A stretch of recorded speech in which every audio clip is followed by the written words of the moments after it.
नमं विष्णुपदाय कृष्णपृष्ठाय भूतले श्रीमते भक्तिवेदान्त स्वामिनिति नामिने। नमस्ते सारस्वती देवे गौरवाणी प्रचारिणे निर्विशेष शून्यवादी पश्चात् दशतारिणे। আজ আমরা শিল প্রভুপাদের প্রবচন থেকে শ্রবণ করব। এটা হচ্ছে নবম স্কন্ধ, প্রভুপাদের বক্তৃতার। এগুলো এখনো বাংলা হয়নি, ইংলিশে আছে। তো যথা কৃষ্ণার্পিত প্রাণ, প্রাণৈর অর্থ ধিয়া বাচা, প্রাণ কৃষ্ণার্পিত প্রাণ, আমাদের প্রাণটাকে কৃষ্ণে অর্পণ করতে হবে। One who has dedicated his life to the service of Krishna, such person, how this dedication of life to Krishna's service can be made possible? এখন এই যে বলা হচ্ছে কৃষ্ণার্পিত প্রাণ, কৃষ্ণের চরণে আমাদের প্রাণকে অর্পণ করতে হবে, নিবেদন করতে হবে। সেটা কিভাবে সম্ভব সেটাই প্রভুপাদ এখন ব্যাখ্যা করছেন। আমরা যে কৃষ্ণের চরণে আমাদের প্রাণকে অর্পণ করব, কিভাবে করব, সেটাই প্রভুপাদ ব্যাখ্যা করছেন। That is also stated here, তৎপুরুষ নিষেবয়া, সেই পুরুষের সেবা। সেই পুরুষ মানে আদি পুরুষ, আদি পুরুষ মানে গোবিন্দম আদি পুরুষ। তার সেবার মাধ্যমে আমরা আমাদের এই যে আত্মসমর্পণ, কৃষ্ণের চরণে কৃষ্ণের সেবায় জীবনটাকে দান করা, সেটা কিভাবে সম্ভব এটাই এখানে বলা হচ্ছে। তৎপুরুষ নিষেবয়া, সেই আদিপুরুষ গোবিন্দের সেবার মাধ্যমে সেটা সম্ভব। You have to take shelter of a person who is a devotee of Krishna. তার প্রথম পদক্ষেপ হচ্ছে গুরুদেবের চরণে আশ্রয় গ্রহণ করা। এটা হচ্ছে প্রথম পদক্ষেপ। একজন সদ্গুরু নির্বাচন করতে হবে। যেই কৃষ্ণ তত্ত্ববেত্তা সেই গুরু হয়, না হলে কুলগুরু, অমুক গুরু, তমুক গুরু, ছলগুরু, গুরুর অভাব নাই। কারণ গুরুটা অনেকে পেশা হিসাবে নেয়, দুমুঠো ভাত জুটবে যদি গুরুগিরি করি। আমি একদম খোলামেলা কথা বলছি। কিন্তু আমাদের সত্যিকারের সদ্গুরু, এই জন্য দুটো কথা শাস্ত্রে আছে, সদ্গুরু অসদ্গুরু। সদ্গুরু আমাদের গ্রহণ করতে হবে। সদ্গুরু মানে শুদ্ধ কৃষ্ণ ভক্ত। এটা হচ্ছে প্রথম পদক্ষেপ। You have to take shelter of a person who is a devotee of Krishna. কৃষ্ণের একজন শুদ্ধ ভক্ত, তার চরণে আপনাকে আশ্রয় নিতেই হবে। সরাসরি আপনি কৃষ্ণকে পাবেন না। এবং সেই গুরুদেবকে সেবা করতে হবে, সেই গুরুদেবের সেবা করতে হবে। আমরা তো দীক্ষা নিয়েই অনেকে খালাস, কিন্তু সেবা না করলে দীক্ষা নিয়েও খুব একটা লাভ হবে না। সেবা করতে হবে। এই জন্য দীক্ষার পরে যারা খুব ঘনিষ্ঠ শিষ্য, তারা গুরুদেবকে জিজ্ঞেস করে যে আপনার জন্য কি করতে পারি। যেমন আমাদের ইস্কনের প্রতিষ্ঠাতা আচার্য, তিনি দীক্ষার পরে তিনি তার গুরুদেবকে প্রশ্ন করেছিলেন যে আপনার জন্য কি করতে পারি। তখন উনি বলেছিলেন, তোমরা শিক্ষিত যুবক, তোমরা ইংরেজি ভাষা জানো, তোমরা ইংরেজি ভাষাভাষী এলাকায়, মানে আমেরিকা, লন্ডন, এসব বিদেশে তোমরা কৃষ্ণের বাণী, মহাপ্রভুর বাণী প্রচার করতে পারো। ওই যে বলেছেন সেটাই তিনি হৃদয়ে ধারণ করেছেন এবং 70 বছর বয়সে তিনি আমেরিকায় গিয়ে তিনি এবং পৃথিবীর প্রায় কমপক্ষে 100টি দেশে তিনি গিয়েছিলেন 14 বছরে। তার মধ্যে তিনি গুরুদেবের নির্দেশ পালন করার চেষ্টা করেছেন এবং সাফল্য লাভও করেছেন। এই জন্য প্রথমেই গুরুদেবকে আশ্রয় করতে হয়, গুরুদেবকে আশ্রয় করতে হয় এবং গুরুদেবের সেবা করতে হয়। প্রভুপাদ বলছেন যে মাছি বা মশা সবচেয়ে কাছে থাকে। সাধুসঙ্গ সবচেয়ে কাছের থেকে করে মশা, সবচেয়ে কাছের থেকে সাধুসঙ্গটা করে, তাই না? কাজটা কি করে? একটু কামড় দেয়, কামড় দেয়। আমরা গুরুদেবের সবচেয়ে কাছে থাকতে পারি মশার মতো, কিন্তু আমরা যেন গুরুদেবকে উৎপাত না করি, কষ্ট না দিই।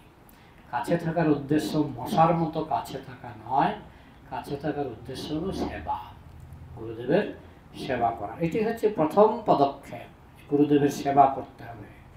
তদ্বিদ্ধি প্রণিপাতেন পরিপ্রশ্নেন সেবয়া। That means you have to accept a devotee, a true devotee, a pure devotee as your guide. গুরু গ্রহণ করা মানে কি? একজন শুদ্ধ ভক্তকে আপনার বেছে নিতে হবে। শুদ্ধ ভক্তকে আপনার পথপ্রদর্শক হিসাবে, গুরু মানে আপনার পথপ্রদর্শক, শুদ্ধ ভক্তকে পথপ্রদর্শক হিসাবে বেছে নিতে হবে।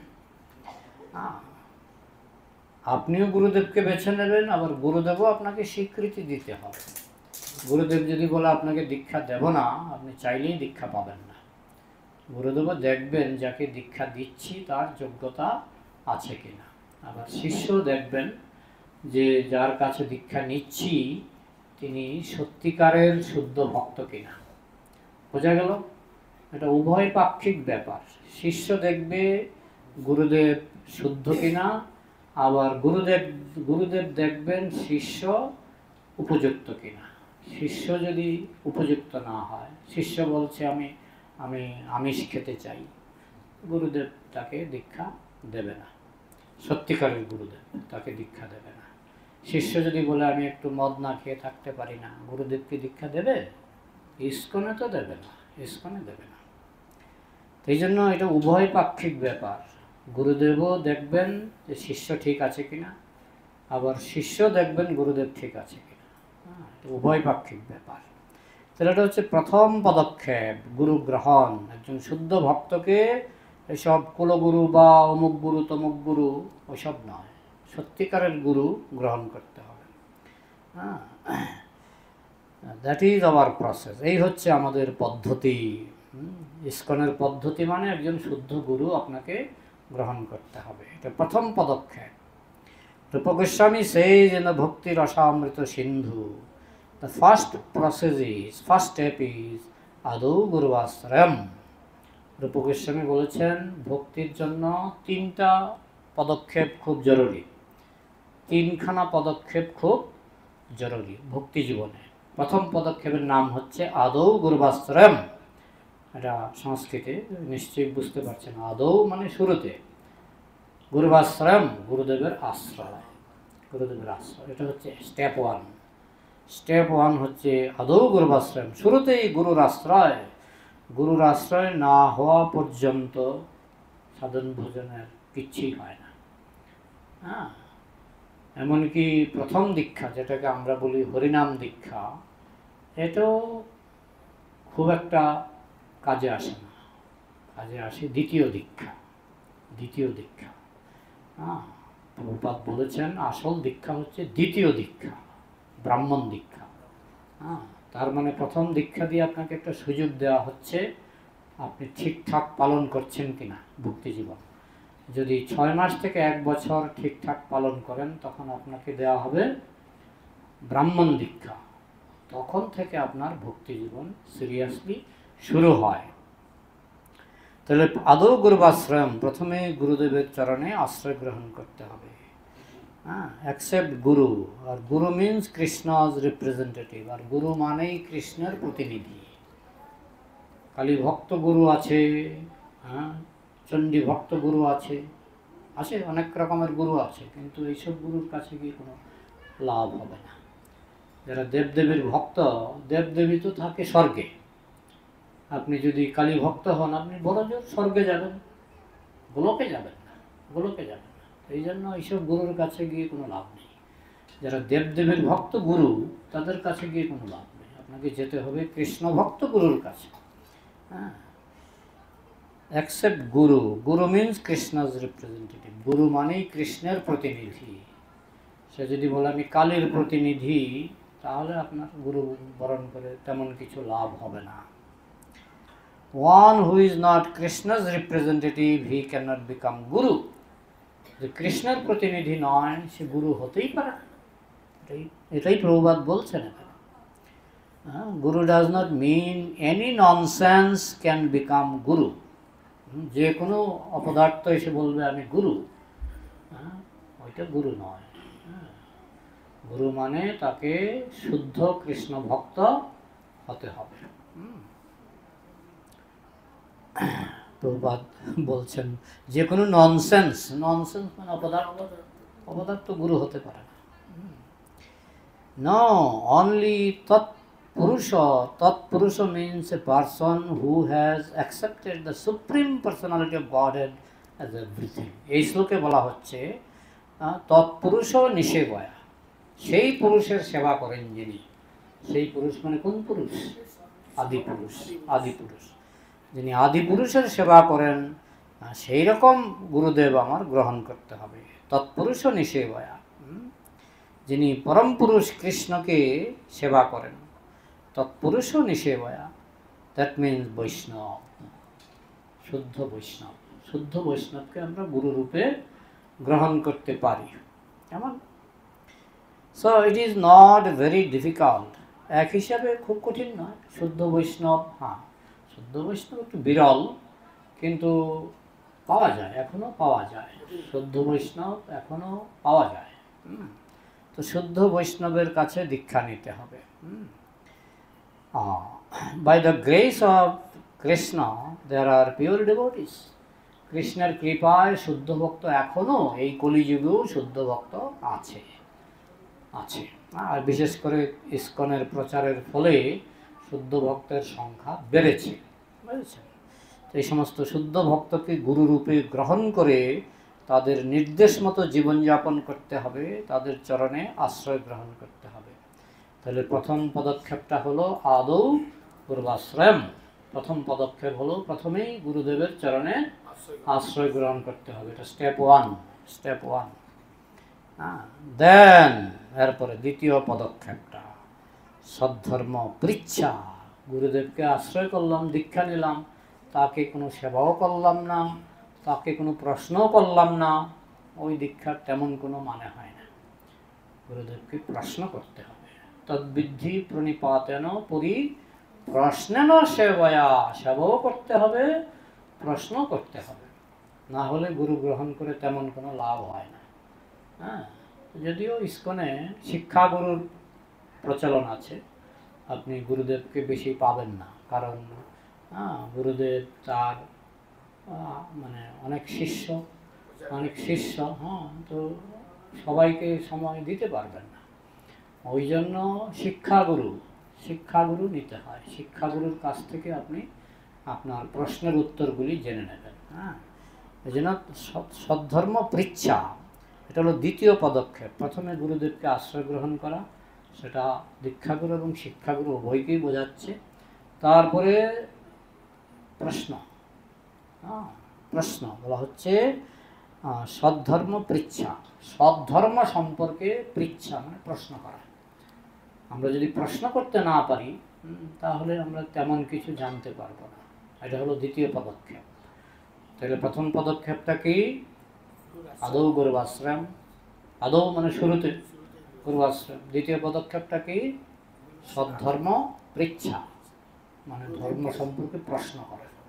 গুরুদেবকে প্রশ্ন করতে হবে। সেটা হতে পারে দীক্ষাগুরু, হতে পারে শিক্ষাগুরু। তাদেরকে প্রশ্ন করতে হবে। প্রশ্ন না করলে ক্লিয়ার হবে না।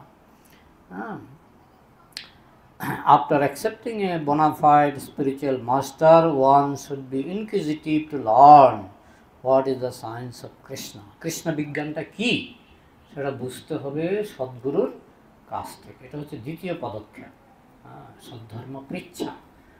সদ্ধর্ম মানে কৃষ্ণ সম্পর্কে জানা, আর সব অসদ্ধর্ম। সদ্ধর্ম হচ্ছে কৃষ্ণ সম্পর্কে উপলব্ধি করা, এটাই হচ্ছে সদ্ধর্ম। তাহলে এটা গুরুদেবের কাছ থেকে বিনীতভাবে তদ্বিদ্ধি প্রণিপাতেন। প্রথমে প্রণাম।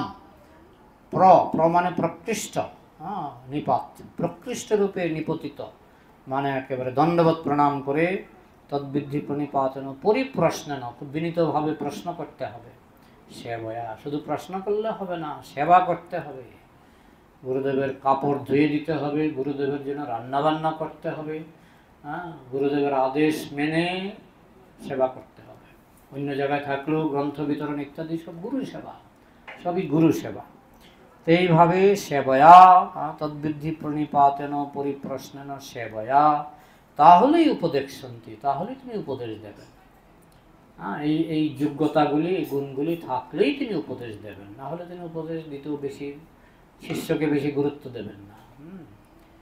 তদ্বিদ্ধি প্রণিপাতেন পরিপ্রশ্নেন সেবয়া উপদেশন্তি, তখন তিনি উপদেশ দেবেন। উপদেশন্তি তে জ্ঞানম জ্ঞানীন তত্ত্বদর্শিনা, তিনি নিজে তত্ত্বদর্শী, তাই তিনি সেই যোগ্য শিষ্যকে উপদেশ দেবেন। তাহলে after accepting a bona fide spiritual master, one should be inquisitive to learn what is the science of Krishna. তো আমাদের একটা সুবিধা হলো, আমরা ইস্কনে যখন দীক্ষা নেই, আমাদের প্রধান শিক্ষাগুরু হচ্ছেন ছিল প্রভুপাদ। উনি আমাদের প্রধান শিক্ষাগুরু। ওনার মানে এই যে প্রবচনগুলি, এগুলি এখনো বাংলা হয়নি, দুর্ভাগ্যের ব্যাপার, কিন্তু এগুলির মধ্যে রত্নভাণ্ডার লুকিয়ে আছে, রত্নভাণ্ডার।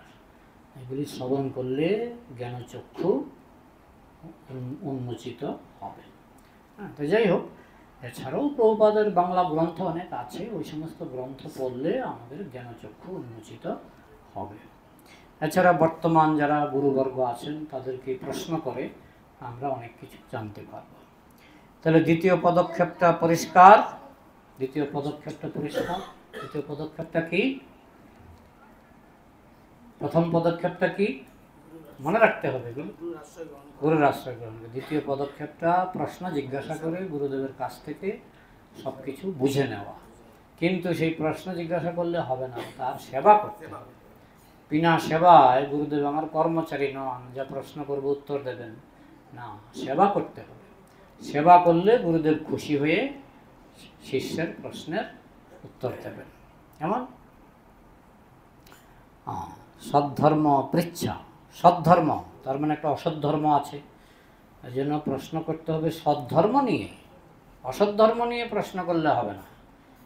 কীভাবে দু পয়সা রোজগার করবো, এইসব প্রশ্ন গুরুদেবকে করার দরকার নেই। গুরুদেবকে প্রশ্ন করতে হবে কিভাবে ভগবান শ্রীকৃষ্ণের শুদ্ধ ভক্ত হব, কি করে তার সেবা করব, সেই সব ব্যাপারে তাকে প্রশ্ন করা যায়। সদ্ধর্ম পৃচ্ছা। এরপরে তৃতীয়, আমি একসঙ্গে তিনটা জিজ্ঞেস করব। আবার প্রথম কি? গুরুদেবের আশ্রয়, আদৌ গুরুবাশ্রয়, গুরুদেবের আশ্রয়। দ্বিতীয় কি? সদ্ধর্ম পৃচ্ছা, তাকে বিনীতভাবে প্রশ্ন করা সেবার মাধ্যমে। তৃতীয়টা মনোযোগ দিয়ে শুনুন, সাধু মার্গ অনুগমনম, সাধু যে পথে গমন করেন আমাকেও সেই পথে গমন করতে হবে। Practice, practice. গুরুদেব বলে দিলেন আর আমি শুনলাম এক কানে আরেক কানে বেরিয়ে গেল, তা নয়। সাধু বর্তমানম, সাধু মার্গ অনুগমনম, সাধু যে পথে হাঁটে আমাকেও সেই পথে হাঁটতে হবে। সাধু যেভাবে আচরণ করে আমাকেও সেইভাবে আচরণ করতে হবে। ব্যাপারটা বোঝা গেল? সাধু বর্তমানম বা সাধু মার্গ অনুগমনম, সাধু মার্গ মানে পথ, সাধু যে পথে হেঁটেছেন আমাকেও সেই পথে হাঁটতে হবে। সোজা কথা, অ্যাপ্লাই করতে হবে, প্র্যাকটিস করতে হবে। তাহলে স্টেপ ওয়ান, আদৌ গুরুবাশ্রয়, গুরুদেবের কাছে আশ্রয় নিতে হবে। দ্বিতীয়, তাকে প্রশ্ন করে সত্যটা বুঝতে হবে। তৃতীয়, সেই সত্যটা জীবনে প্র্যাকটিস করতে হবে। তিনটা। এগুলি একটাও প্রভুপাদ বানিয়ে বলছেন না, সব শাস্ত্রে আছে। সাধু মার্গ অনুগমনম। And this Krishna consciousness means one has to follow the footsteps of the devotees. সাধু মার্গ অনুগমনম, সাধুর পথে চলতে হবে। তাহলে তিনটা কে বলতে পারবেন? একটু হাত তুলবেন। বলুন।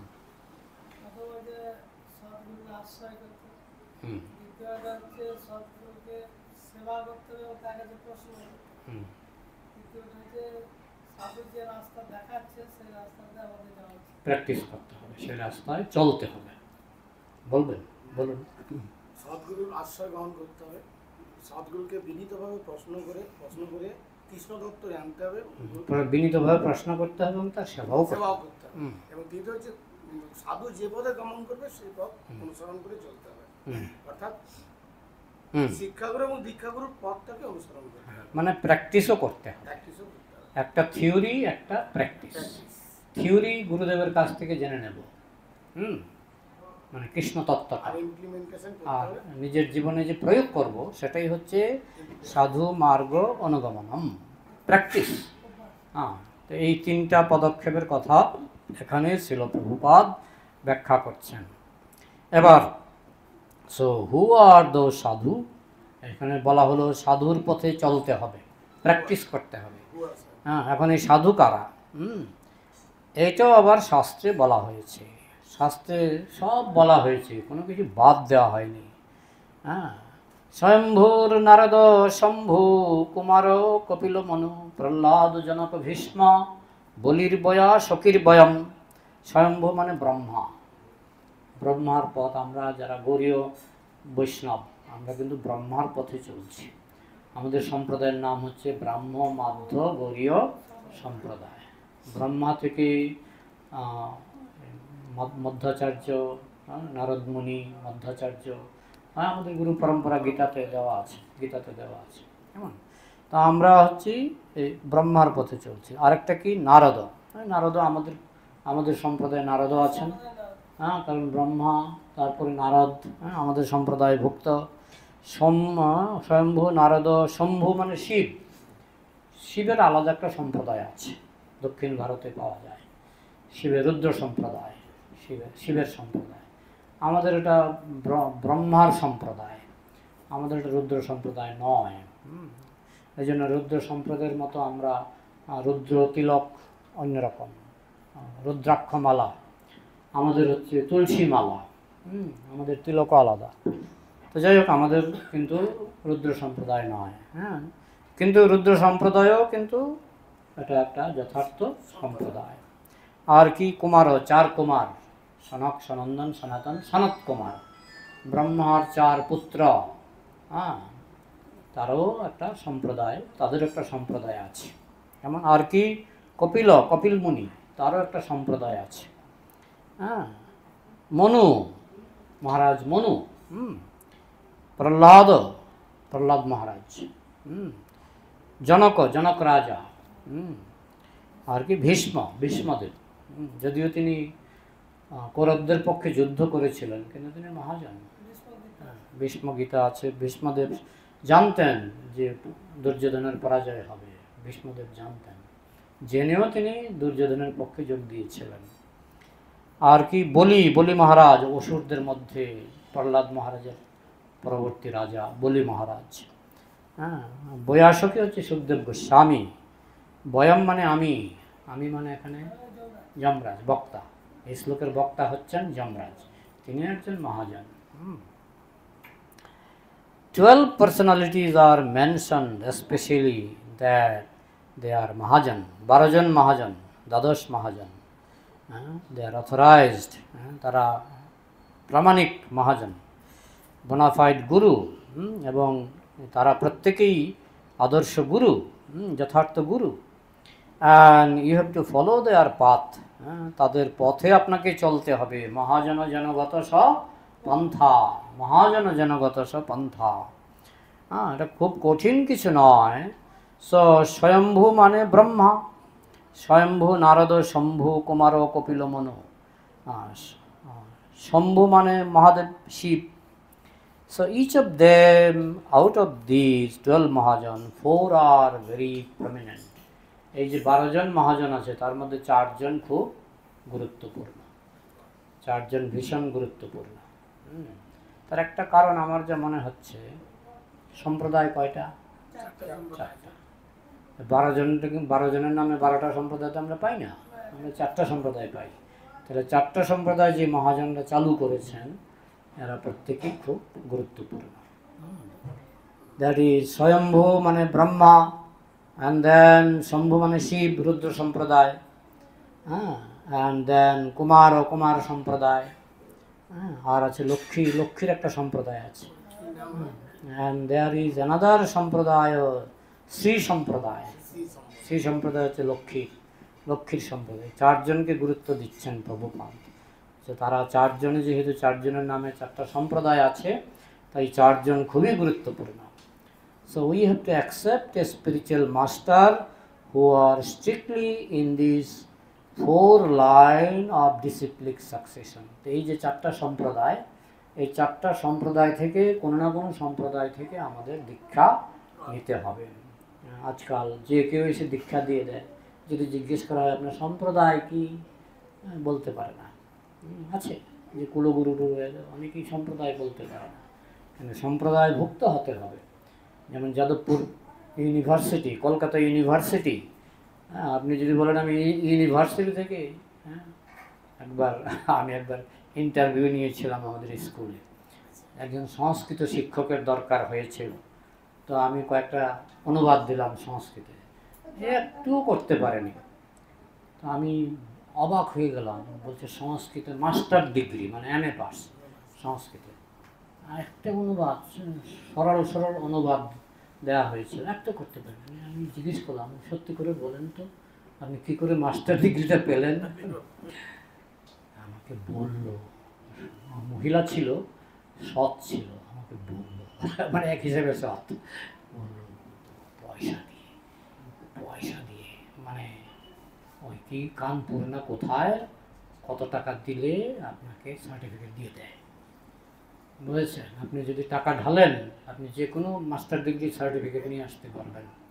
হ্যাঁ, কানপুর না কোথায় এরকম সার্টিফিকেট বিক্রি হয় পয়সা দিয়ে। তো যাই হোক, কথা প্রসঙ্গে উঠল, তো এরকম অনেকেই আজকাল গুরুগিরি করে, কিন্তু তারা সম্প্রদায়ভুক্ত নয়। হ্যাঁ, যেমন ইউনিভার্সিটি থেকে পাশ না করলে আপনার সার্টিফিকেটের কোনো দাম নেই, ঠিক তেমনি চ্যারিটি সম্প্রদায় থেকে যদি আপনি শিক্ষা লাভ না করেন, তাহলে আপনার দীক্ষা দেওয়ারও অধিকার থাকবে না, আপনার নিজেরও জীবনে কোনো কিছু পাবেন না।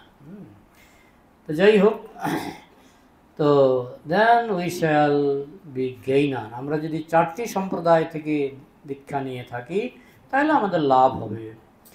ইফ উই অ্যাকসেপ্ট এ সকল গুরু, then it will not be possible. আমরা যদি একটা সাধারণ গুরুর কাছে যাই, কুলগুরু বলুন বা অনেকে আছে, আমাকে মাসে মাসে টাকা দেবেন, আমি আপনাকে মাছ খান আর মদ খান, সেটা বড় কথা নয়, আমাকে মাঝে মাঝে মানে মাসে মাসে আমাকে টাকা দিতে হবে। আছে না, আমি নামটা আমার বলছি না। তো যাই হোক, তো এইভাবে উদ্ধার পাওয়া যাবে না, আপনাকে সদ্গুরুর চরণে যেতে হবে, যারা এই চারটি সম্প্রদায় ভুক্ত। তো এখন যেহেতু বাজে 8:45, প্রশ্ন উত্তরের জন্য তো 10-15 মিনিট রাখা উচিত, তো আমি প্রশ্ন উত্তরের জন্য কিছু সময় দিচ্ছি, আপনারা প্রশ্ন করতে পারেন। বলছি, ওই শ্রী সম্প্রদায়ের মহাজন কি? মহাজন 12 জন যে মহাজন, হ্যাঁ, শ্রী সম্প্রদায়ের মহাজন তো আছে নাম, তবে শ্রী তো লক্ষ্মী দেবী থেকে শুরু, লক্ষ্মী দেবী থেকে শুরু, লক্ষ্মী থেকে শুরু। হ্যাঁ, লক্ষ্মী থেকে শুরু। এটার কাহিনীটা আমি যেটুকু জানি, যে লক্ষ্মী দেবী রামানুজকে কৃপা করেছিলেন। রামানুজকে, আমার যেটুকু মেমোরিতে যেটুকু পড়ছি, হ্যাঁ, রামানুজকে তো মেরে ফেলার জন্য ওনার যে গুরুদেব কেটে ফেলতে চেয়েছিলেন রামানুজকে, কারণ গুরুদেব ছিলেন মায়াবাদী। গুরুদেব বলতেন ভগবান নিরাকার। হ্যাঁ, তো সেটা রামানুজ মানতে পারেননি। যখন মানতে পারেননি, তখন গুরুদেব ঠিক করেছে একে মেরে ফেলবো, একে খুন করবো। এই খবর মানে যাদের নিয়ে অন্তরঙ্গ বৈঠক হয়েছিল তারাই লিক আউট করে দিয়েছে। এই খবর লিক আউট হওয়ার পরে রামানুজ পালিয়ে গেল গুরুকুল ছেড়ে। পালিয়ে গিয়ে রাস্তা হারিয়ে ফেলেছিল। ওই রাস্তাতে পথ দেখিয়েছিল একজন পুরুষ, একজন স্ত্রী। পরে বুঝতে পেরেছিলেন রামানুজ এরা ছিলেন লক্ষ্মীনারায়ণ। ওইখান থেকে শ্রী সম্প্রদায়, লক্ষ্মী থেকে উনি জল খেতে চেয়েছিলেন, রামানুজকে বলছিলেন আমি খুব তৃষ্ণার্ত, আমাকে একটু জল দাও। রামানুজ ওই জঙ্গলের মধ্যে একটা কুয়ার থেকে জল এনে লক্ষ্মীকে দিয়েছিলেন, 3 বার দিয়েছিলেন জল। তাই পরে লক্ষ্মী অদৃশ্য হয়ে গেলেন, নারায়ণ অদৃশ্য হয়ে গেলেন, তখন রামানুজ একটু হাঁটতেই দেখে একটা শহর, নতুন শহর। কি করে এত তাড়াতাড়ি ওই শহরে চলে আসলেন তিনি বুঝতে পারেননি। তো যাই হোক, ওইভাবে রামানুজ থেকে এই লক্ষ্মী সম্প্রদায় শুরু হয়েছে। আর কোনো প্রশ্ন? প্রভুকে ধন্যবাদ, প্রভু আমাদের তীর্থ ভ্রমণ করে এসেছেন। আমাদের দয়াচন্দ্র প্রভু খুব পরিশ্রমের পরও আজকে এখানে এসেছেন। আমি জানি তীর্থ ভ্রমণ মানে, আর উনি যেখানে গিয়েছেন না সব পাহাড় পর্বত, অনেক পরিশ্রম গেছে আপনার, না? আচ্ছা, আর কোনো প্রশ্ন? কিছু প্রশ্ন নেই, তাহলে রাখবো। দেখুন, প্রশ্ন থাকলে আমি তো সময় রাখলাম আপনাদের জন্য। আপনি আচ্ছা, তাহলে রাখছি, ঠিক আছে। জয় গ্রন্থরাজ শ্রীমদ্ ভাগবতম কি, সমবেত বৈষ্ণব ভক্তবৃন্দ কি, নিতাই গৌর প্রেমানন্দে।